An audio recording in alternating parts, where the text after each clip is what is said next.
This is the Sisterhood Society podcast, where three sisters talk life, food, fashion, kids, and everything in between. Become part of our sisterhood where everyone is welcome at our table.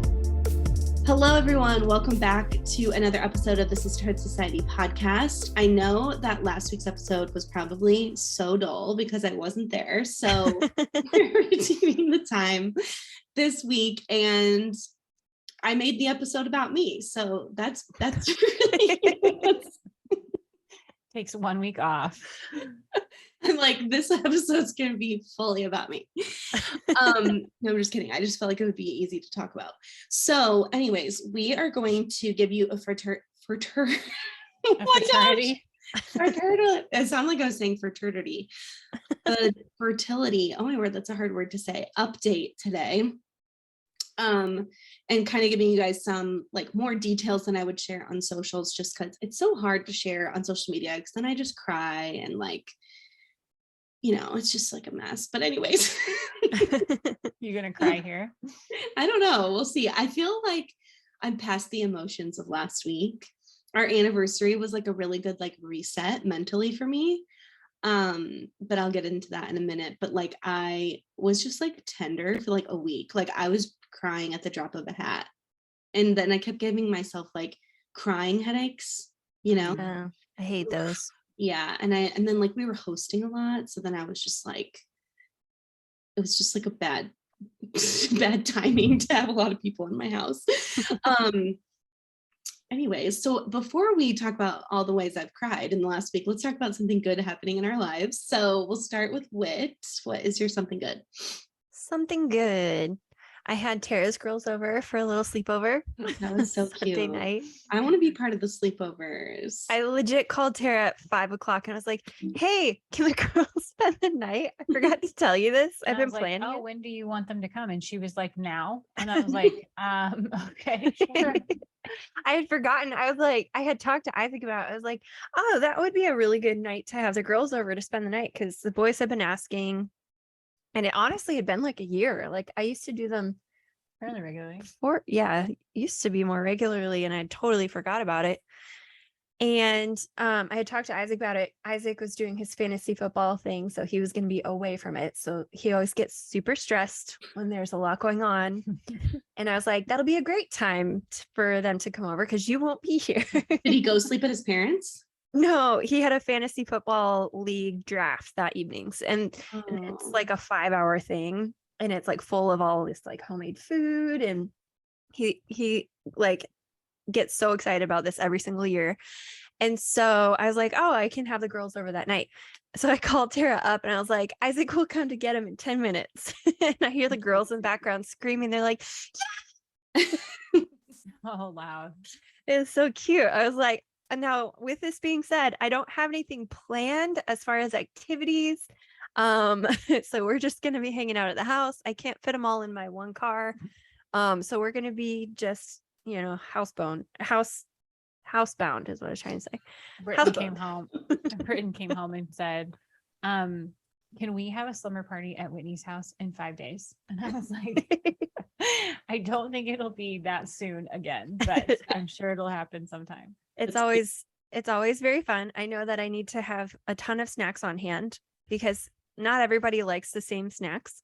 And then also they're hungry about every 30 minutes. And then I lay out their drinks on my counter and label whose cup is whose, because that's always confusing, is not knowing whose cup is whose. But yeah, no, it was super fun. And I have a funny story for you. We were at Cava yesterday because it doesn't matter, but we waited at the Cheesecake Factory for almost 2 hours and our table still wasn't ready. So we were like, we're leaving. Luckily, during that 2 hours, I had stuff I needed to do at the mall. So we just like walked around. But we were sitting there and I was asking Phil if he's excited for football season because some of his guy friends are going to come watch a Titans game. And he's like, yeah, but one of our best players just got injured. And I was like, oh, really? Which one? And I forget his name. And I was like, oh, do you just like keep up on Titan news? And he's like, actually, Riv texted me that. Like dead. I was like, our 8-year-old nephew is the one who told you or how you found out about the Titans player? And he's like, yeah. And I'm like, how do you text you? And he's like, I think from Isaac's phone. But yeah, Rip's the one who told me that. dying. I was like, that's amazing. Not shocking at all. Riv is like, that's like his life. He goes and like a walking football encyclopedia. He really is. It's actually kind of funny, and Isaac is so proud.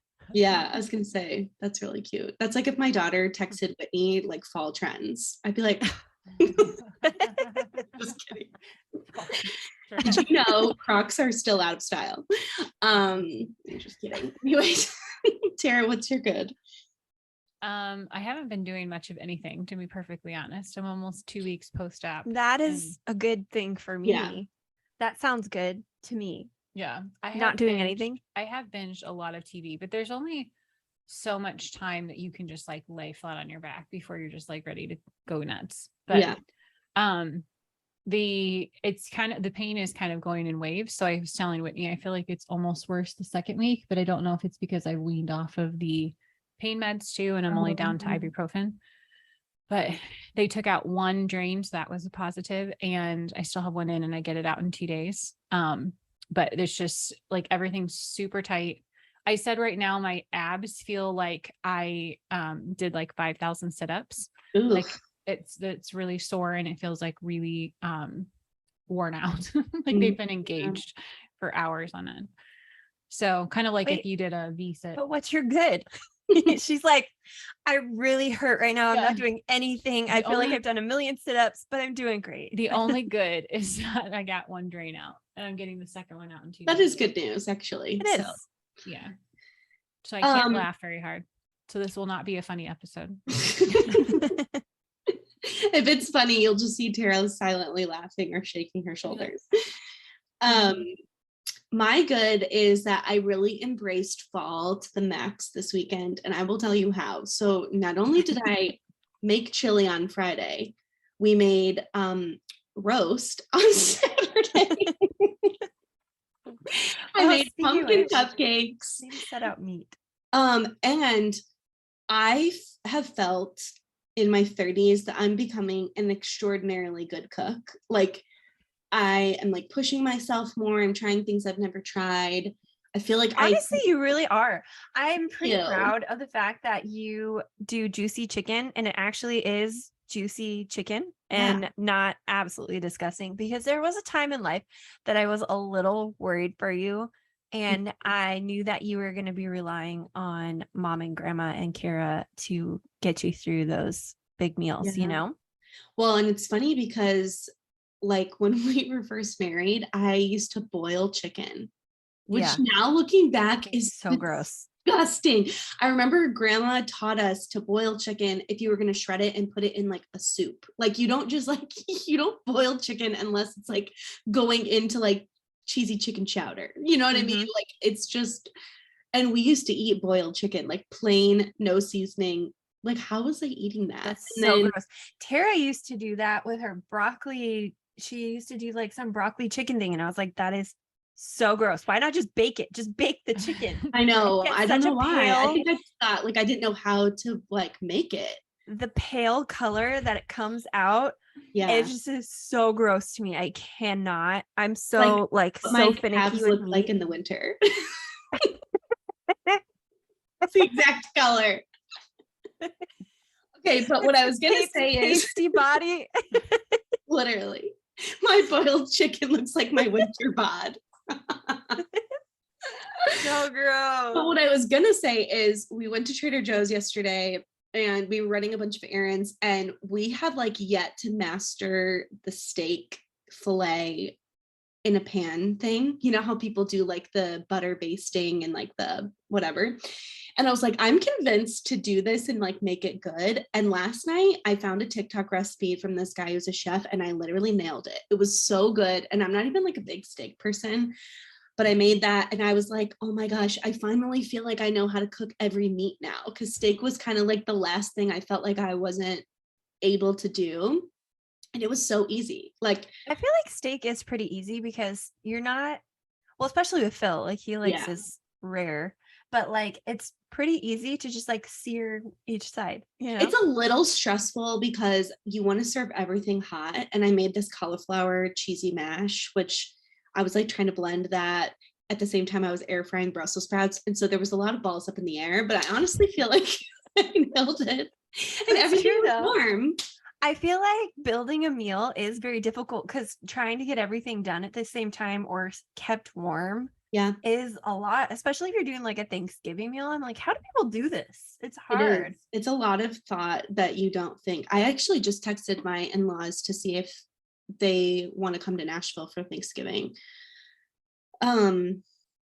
But I don't know yet if they're coming. But we've done it in Nashville 2 years out of like the 10 that we've been married, and it's always so fun because it's just like out of the ordinary. And I just like being in my own house for one holiday every once in a while. But anyways, that was a very long opening entry here. But the good news is I know how to cook steak, and I feel very excited about it. Okay, hang on one second.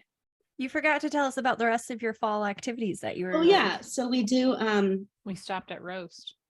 Yeah, so we had roast. I made pumpkin cupcakes. We went to Trader Joe's. I got to go to Williams Sonoma and buy new orange towels, which was very exciting.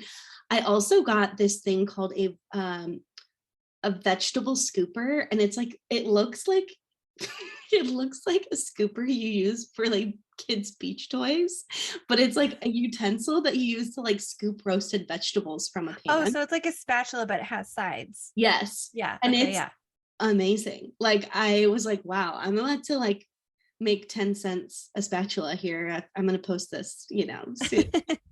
From Amazon links. Yeah. So that was fun. I also had ordered a bunch of fall candles online, but I didn't know what they smelled like. So we did this scavenger hunt in Bath and Body Works yesterday to find them all and smell them all.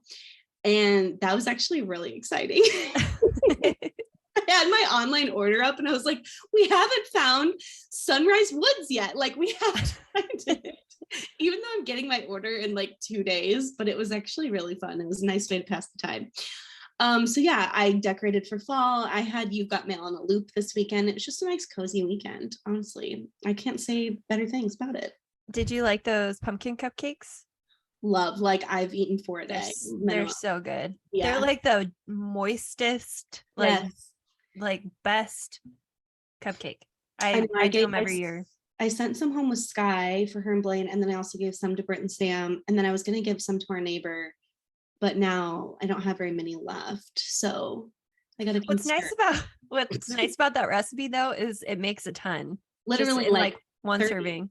Yeah, it makes a lot. So yeah. They're really easy to bust out and then be able to give elsewhere. I actually made them this weekend too, so Isaac could take them to his draft, and he didn't come home with any, which I'm thankful for because I don't want them around the house. Did you have one? He said no. Well, I take that back. I took a bite of Chi-Chi's because she only ate the frosting. Oh, yeah. I was going to say it's really good even without the frosting. So, okay. So we are going to jump right into today's episode because we've just LARPed now for like a solid 15 minutes.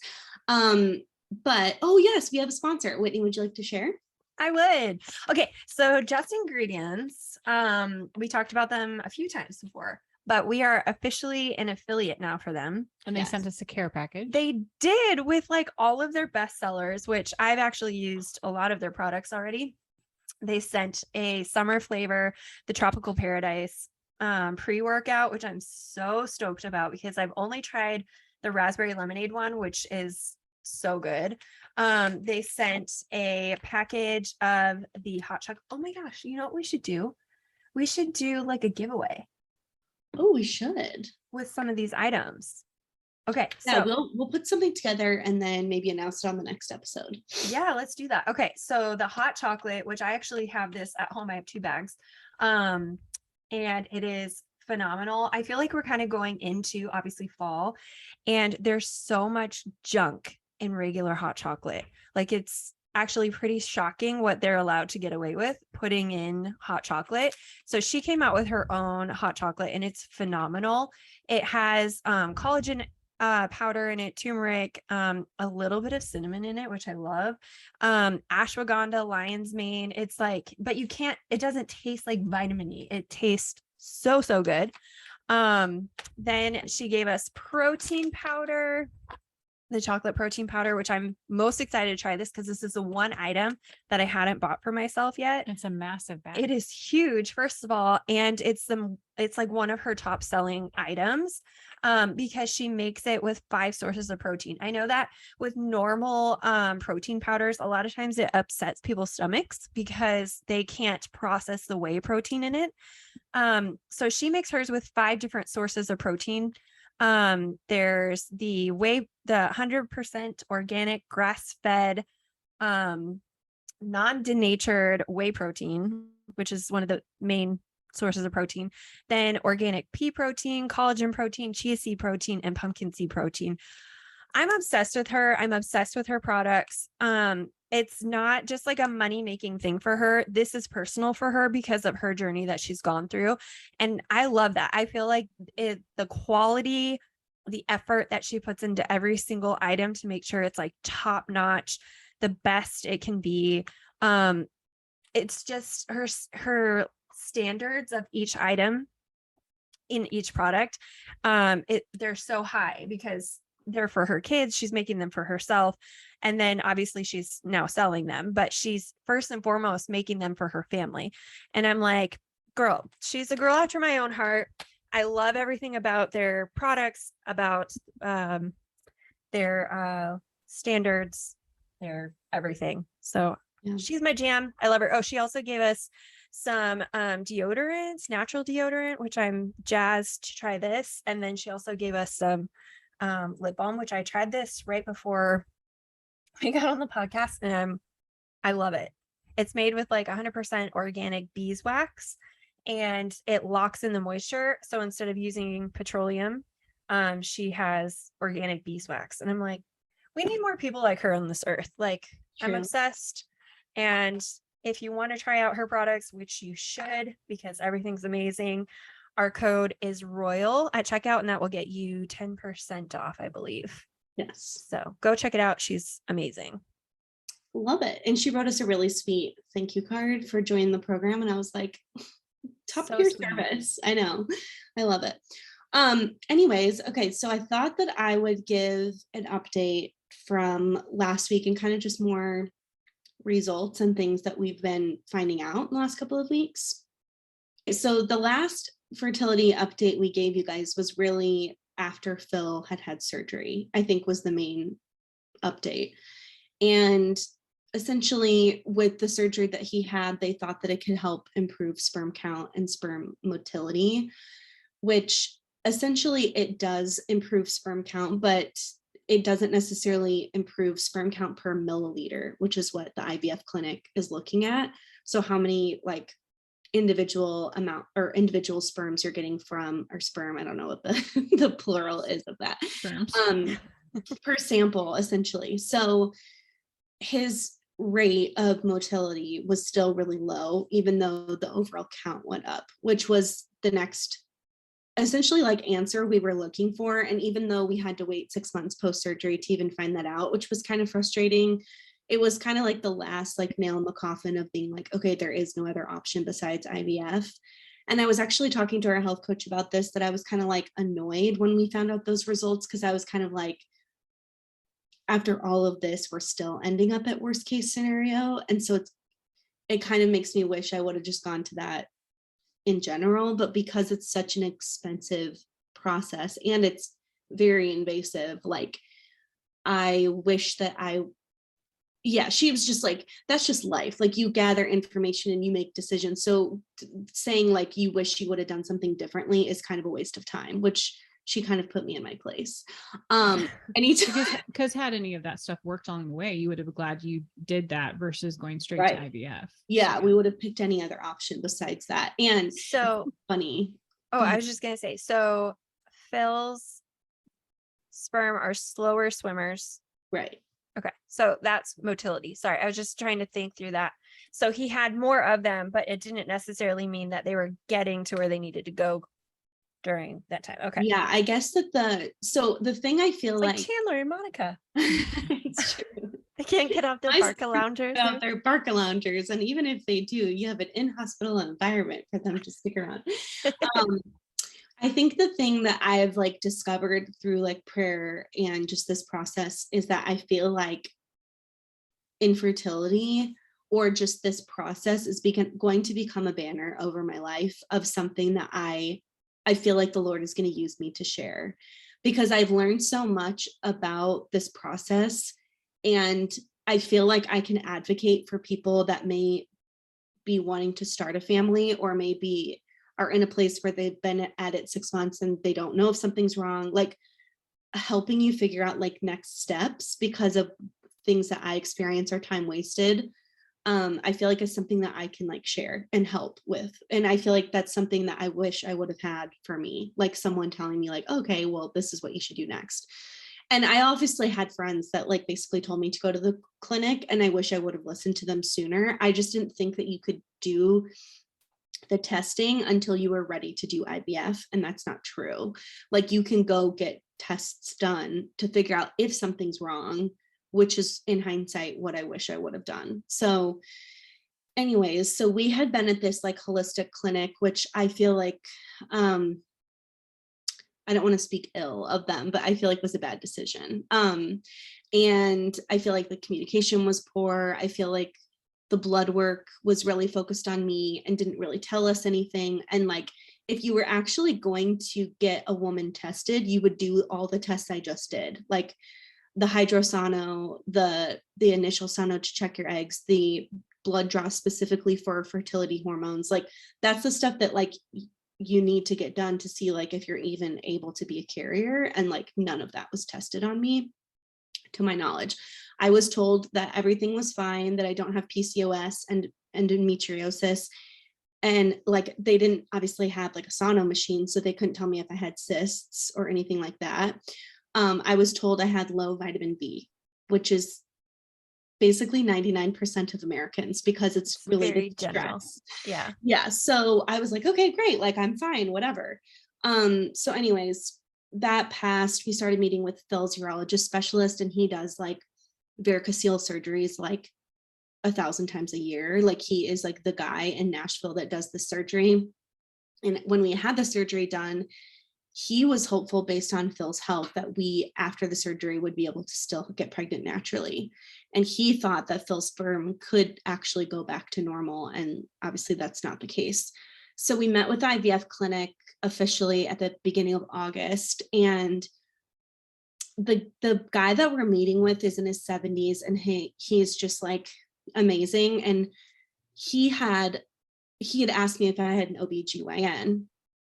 And I had had a really amazing OB that I loved, but she became a teaching doctor. So I've had a lot of like comedy of errors with a lot of people like not advocating for me and basically either passing me off or taking my money and running basically in this whole process. So I went to a different clinic or a different hospital, I guess clinic in town called Tennessee Women's, and met with a doctor who was older. And I told her I'd been trying for 10 months. And the first thing she said was, I wish you would have waited a full year to come see us. And I was just like, even if I'm 2 months shy, like, why are you so dismissive? And it was like I felt like it was incredibly disrespectful. And so she took blood work again, didn't do anything. I didn't even get a phone call that they got my blood work in from the lab, like nothing. There was no follow-up whatsoever. And when I told my IVF doctor that, he was like, I gave him like our whole history in like 5 minutes. And he was like, I just want to like pause and just say, I'm sorry. And he was like, Aww. I know, it like makes me want to cry. He's like, I'm here for life. Yeah, like, thank you. I'm a words of that person. But he was just like, I just want to say that like more people should have been advocating for you up until this point. And he's like, for someone to just say like, I wish you would have waited longer is stupid. Like, that's just, he was like, they should have ordered the hydrosono for you 2 years ago. Like we should have been testing your blood and your AMH and FSH levels 2 years ago. Like he was just like, I feel like you've had a lot of people that have essentially like passed you off, and no one has really been like, let's take this case by the horns and like figure out what's going on. Because I felt like, for a second? Okay, so Tara is going to go lay down, so me and Whitney will finish the podcast. But So anyways, he just said what I feel like he was like, my goal for you is to find closure, to either say like, yes, this is happening for you, or no, you guys can't be parents in this way, and let's close the door, essentially, to give you closure. And I actually really appreciated that, even though it was abrupt, because no one's ever actually like given us answers up until this point. It's been very like elusive, and it's been frustrating to feel like no one knows what's going on. Well, and I feel like the thing that has been, I mean, not the only thing that has been frustrating, but the thing that I feel like I've seen you here recently do is mourn the waste of time that has gone into it. And I feel like there's been so much time just wasted on figuring out results and figuring out tests and knowing who to go to and who to talk to and who to switch to. I feel like the time is of the essence. You know, you've already realized 10 months in, you're like, okay, this isn't happening. Let's get some answers. And it took you 2 years to figure that out. Like, that's frustrating. Right. So I guess what I feel like I would encourage you with, and I can kind of talk about this along the way of what I had done, but is that if you feel like something might be off, to see if your OB can test your husband for sperm count would be the first thing, to order a sperm sample analysis, and they can send you to a fertility clinic. So your OB has nothing to do with fertility at all. Like if there's anything fertility related, it has to be through a fertility specialist or fertility clinic, because your OB literally only really sees you for your like annuals and essentially like once you're pregnant, I guess. Whereas the fertility clinic is only with you until you're pregnant and the first 8 weeks, and then they send you back to your OB, which again, nobody ever told me that, didn't know that at all. So I think a fertility specialist is like an endocrinologist is like their title or whatever, like there's different types of doctors, but anyways, so this doctor first ordered for me to get blood work done. So the first process was like testing a bunch of different things to see if we were carriers of like cystic fibrosis or like diseases or anything that we could pass on. And if we were negative for all those things, but if you come up positive, they actually send a counselor to call you and like talk through what that means for you, if you are okay still carrying that into a pregnancy. So that all came back negative.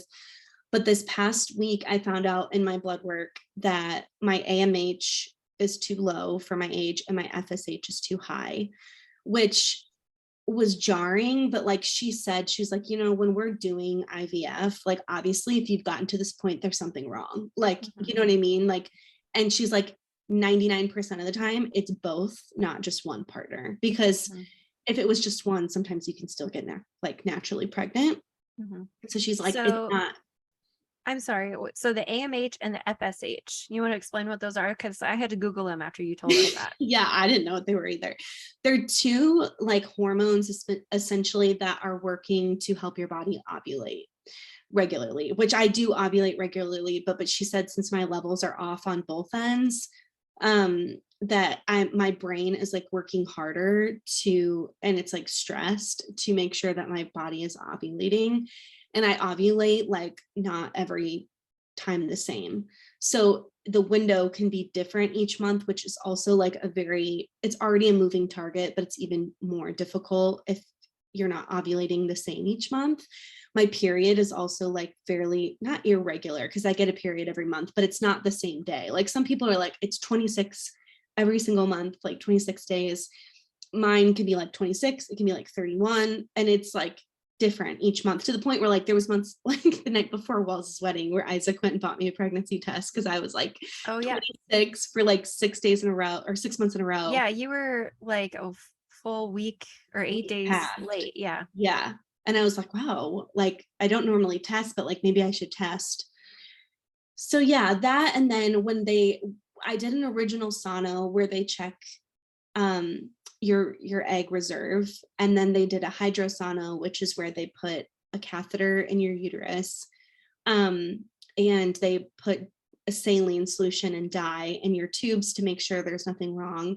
And last week they found a polyp in my uterus, which I guess like if the polyp was down here, it wouldn't be as concerning, but your embryos attach at the top of your lining, which is where the polyp was.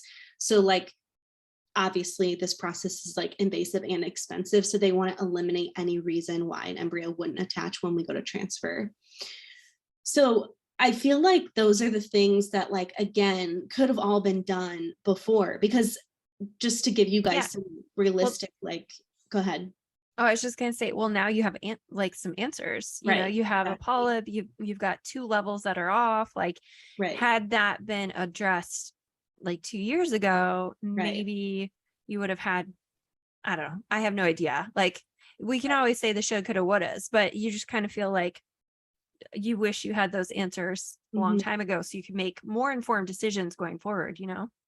And just from an expense standpoint, I know that people probably feel intimidated, but like the new patient meeting was only $200 for us after insurance. And there's a lot of those initial meetings / like tests that are actually at least partially covered by your insurance coverage. So so far, the only thing we've paid for is a $40 copay for one of my original sonos. And then my new patient consult was $200.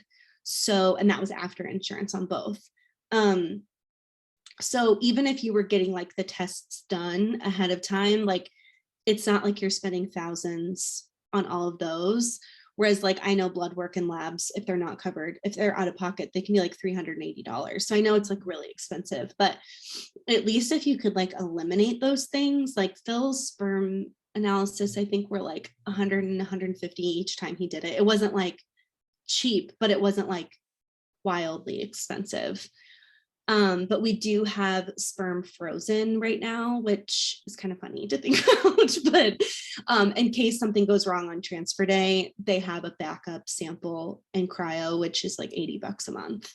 So again, none of this is cheap, but it's just like, it is what it is kind of thing. Yeah. But yeah, so I feel like last week after I found out I had to have the polyp, I have to have surgery. So that's why I was just like, oh my gosh. And it's like, by the way, I think Dad's taking me because Phil's in rehearsals for tour and Mom's out of town. And I was like, should I ask Whitney to come to Nashville? And Mom's like, well, Dad. And I was like, well, I'm going to be like under anesthesia. Like, should I have like Whit come? And Mom's like, well, no, Dad wants to take you. Dad's going to be like guiding you to the bed where you can like lay down. Like, oh my gosh, because Phil's starting tour rehearsals for Kelsey. I think it's next week.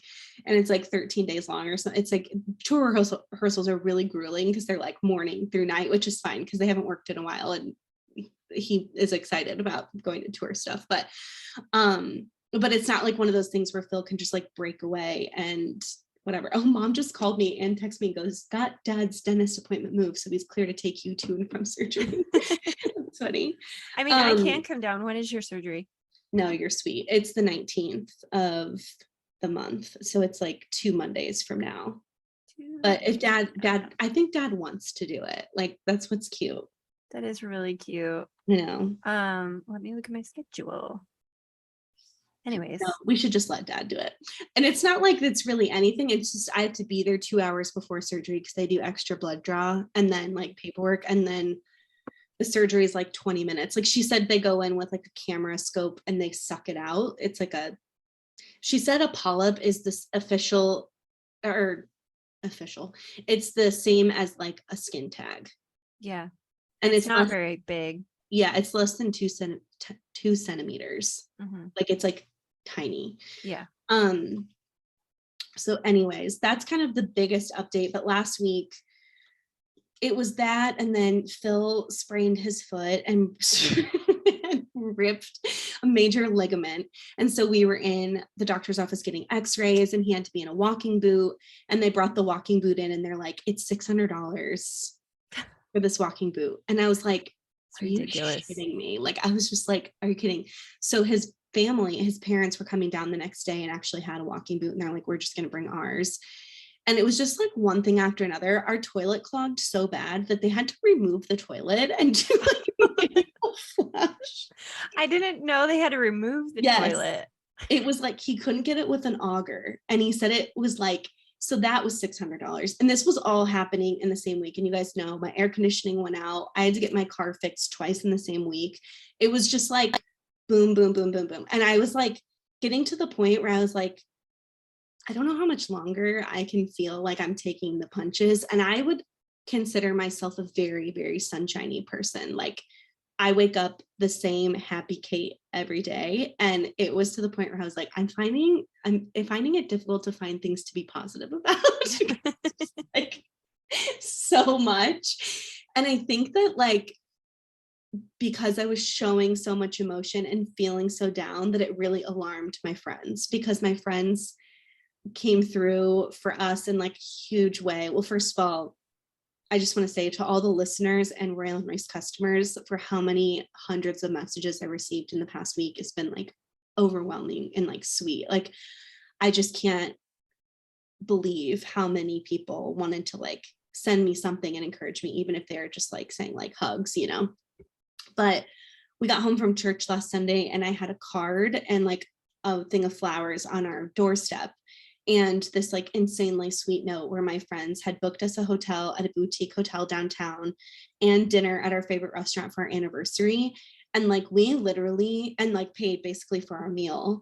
And then they gave me $100 credit. Well, then Kaylee, my friend Dickerson, she saw the post and was like, I'm gonna like finish covering the meal, and Venmo'd me the rest. That's so Like, sweet. oh my gosh, you joking me? So I was just like overwhelmed by my book club, which is my closest girlfriends, and then Kaylee and Russ. Like I just don't always feel deserving of it. So then it feels like hard for me to accept gifts, because in my nature, I want to be the one doing the giving. So I think that's why it made me so overwhelmed. I was verklempt. Overwhelmed with emotion.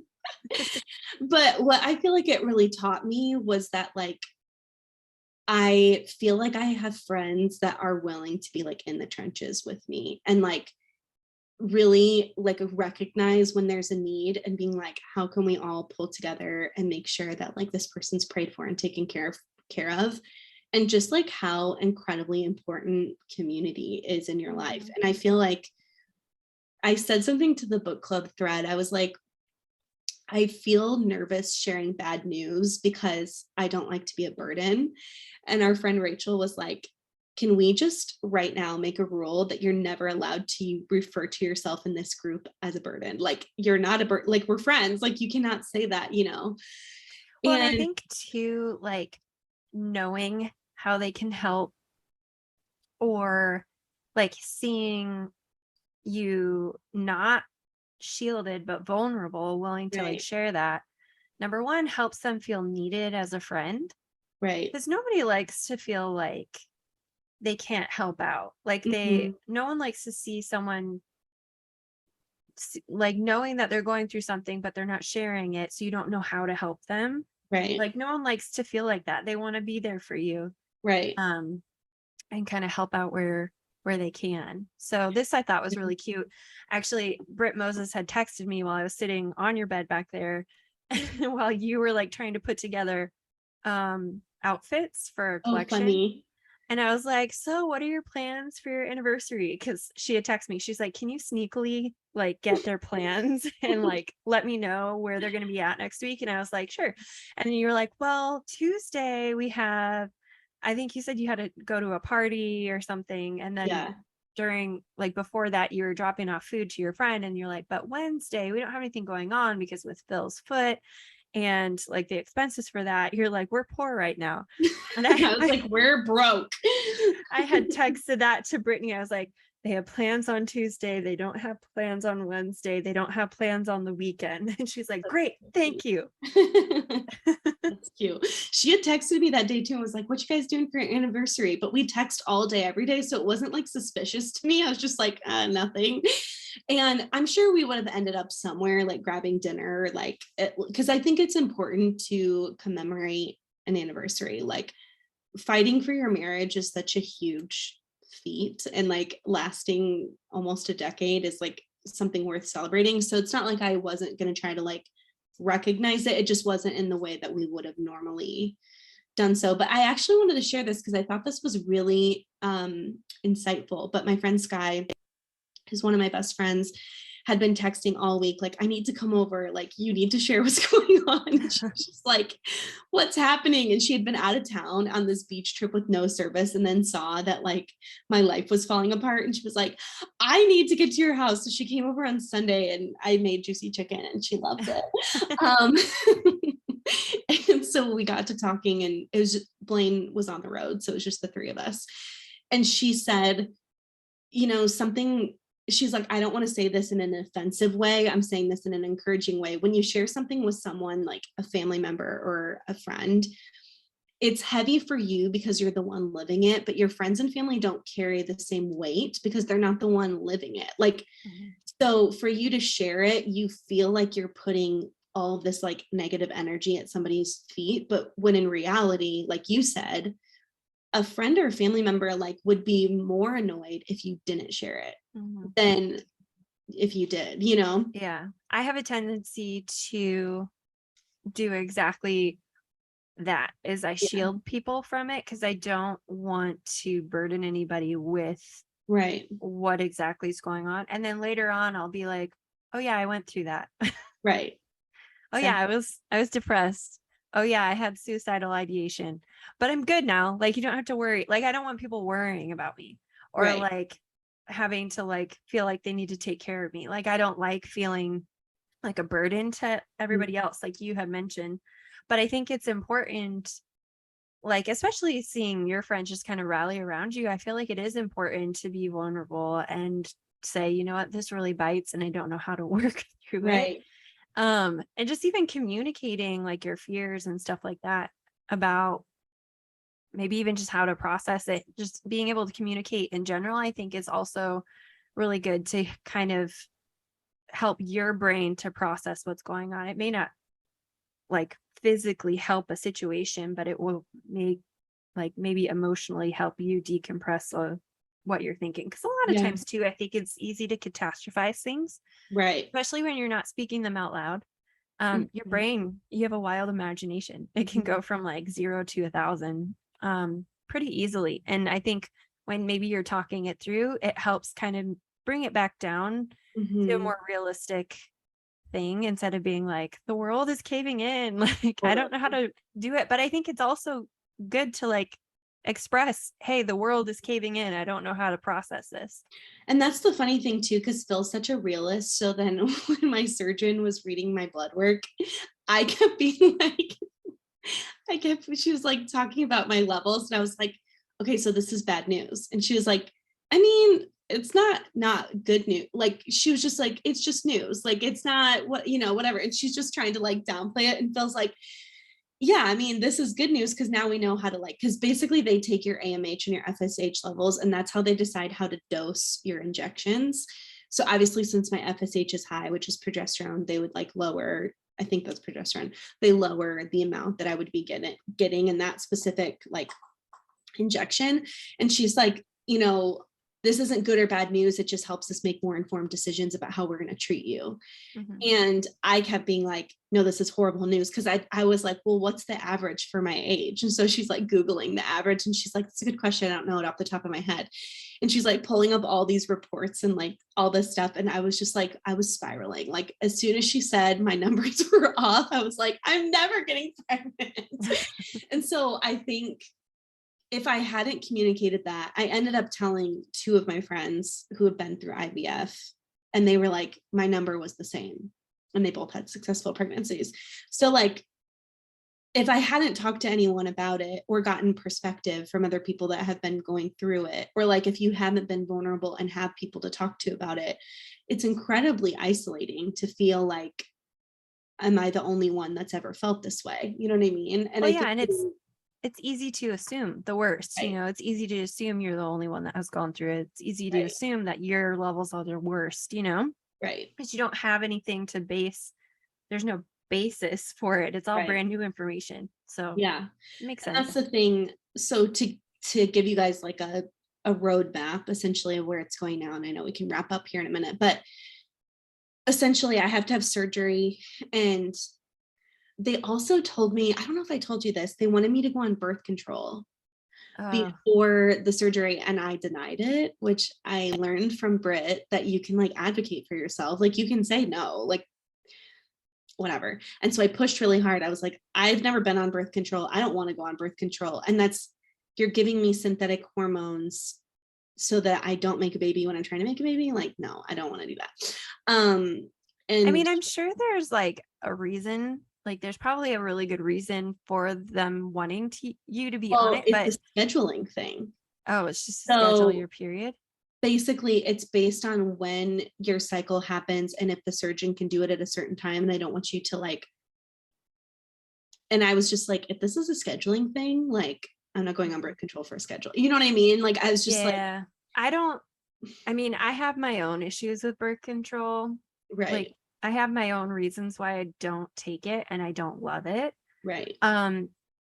So I can understand you not wanting to do that. I was just like, if I don't have to be on another medication before I have to take all these other drugs, like I just don't, I'm already probably going to be a psycho for a couple of weeks. But anyway, so they were able, because I pushed for that, they were able to schedule me earlier, which is even better news. And in the window, like in my cycle days where they needed to, and I don't have to take it, which was like a huge relief. So I just can't take any supplements like 2 weeks leading up to the surgery, which is normal. And then essentially we have to finish this like online course that's like an hour-long video that we have to watch to learn about IVF. And then I have like my last consultation where they like talk me through all the injections, and then they make you buy the medication from this like online pharmacy. It's not like you get it through Walgreens. It's like some special IVF pharmacy essentially. And then you, on that last consultation, you pick your cycle day when to start based on like the surgery. So the surgery, I will be out, which is going to be hilarious for Dad to pick me up because I'm going to be goofy. Honestly, Like, I don't mind. I don't have anything going on, so I can run down there. no, it's okay. If Dad's going to be there, it's really not worth you wasting a whole week to come down. But if you need to go pee or something, I would rather it be me than Dad. Like, it's just. well, I feel like he wants to take me, so I feel like it'll be cute. But he picked me up from when I came out of anesthesia for my teeth, and that was actually not that. I was like really with it by the time he picked me up. So you say, but then you ordered 2 Instacart things.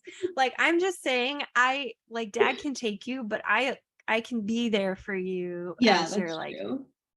like, you know. I'm supposed to go to New York that weekend, like Thursday, Friday, for Phil's first opening show.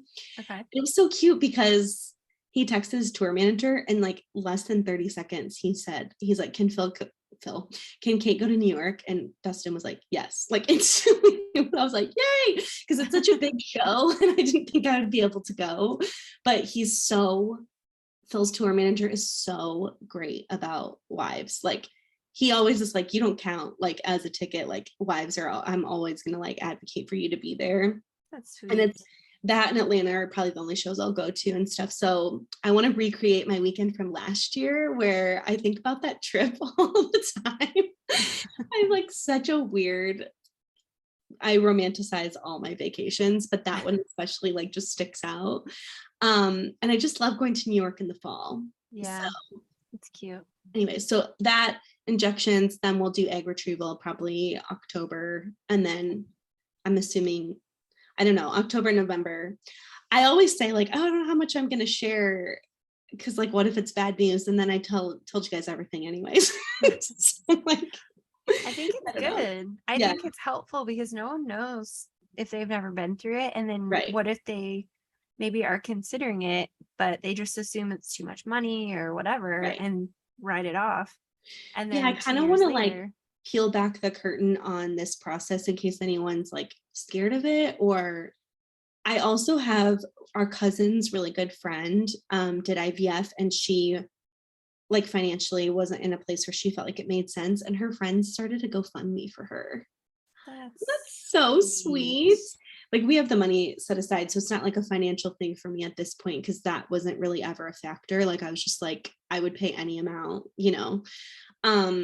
but like, I just feel like if you are vulnerable and are able to share with your people, that people will rally for you. Like if you really do reap what you sow in friendships. And like, I feel like Sky was just speaking that over me and Phil, which I thought was so sweet. And Kaylee did the same, where they're just saying like, you guys invest so much in your friends and family and like community that like when it's the other end, like people want to repay that, if that makes sense. Yeah. And be a part of like the journey so they can all celebrate you together. So anyways, it's been a journey. That's the best way to explain it. But I wanted to give you guys a quick update just because the next episode we're going to do is going to be back to silly, except if Tara can't laugh, it might just be me and you. Tara gets nauseous after 5 minutes of laughing. Like, Never oh no, mind, it's not a silly episode anymore. We're going to be like, I'm going to tell you how I got baptized. No, I'm just kidding. I'm trying to think of other serious topics. Baptism. That was the first thing that came to mind. I mean, I do automatically cry as soon as I see people get baptized. I'm just like, oh. I do too. You and I got baptized together, right? Yeah. Yeah, in the summertime, I remember. And then we went to Chili's. Yeah. I was like, had wet frizzy hair. Yes. Great. As every good Midwesterner does, you go to Chili's after you get baptized. Now I'd probably, where would I go now after I get that? Probably Kava. Probably Chewy's. Chewy's, that's right. My new fancy version of Chewy's is Superica. Mm-hmm. Love Superica. Anyways, okay guys, well we are so grateful you hung in here. My lighting got really dark. It looks like it's about to storm, so I went from being like bright and angelic to dark and dingy. Same. But we love you guys. Thank you so much for listening and tuning in. I know this was a longer episode, but we are grateful that we have a space that we can share personal things with you. And if there's any way that someone can benefit from the things that we've been through or our stories, and it helps you to feel a little less alone in something that you may be experiencing. And I guess suffering in silence is the opposite of the way we want you to feel. So we love you. We will talk to you guys in the next episode. And until then, find us on Instagram because we might be giving away some just ingredients. Yeah. So we love you guys. We'll talk to you soon. Bye.